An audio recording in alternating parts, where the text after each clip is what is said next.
Në një atmosferë solemne dhe të mbushur me ndjenja të thella shpirtërore, besimtarët musliman shqiptar në Schaffhausen të Zvicrës kremtuan festën e Fitër Bajramit për shkak të numrit të lartë të pjesëmarrësve që tejkalojnë mbi 1000 besimtar. Ceremonia e faljes së namazit të Bajramit nuk u zhvillua në ambientin e xhamisë Mekka, por në një sallë sportive, duke krijuar kushte më të përshtatshme për përfshirjen sa më gjerë të komunitetit.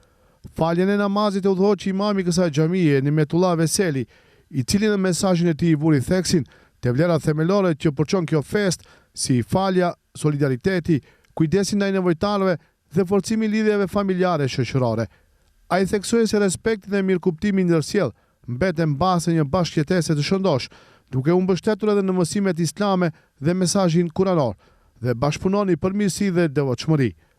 Kremtimi i Fitër Bajramit, përveç aspektit fetar, u vlerësua si një moment i rëndësishëm për forcimin e unitetit, solidaritetit dhe lidhjeve brenda komunitetit musliman shqiptar në diasporë.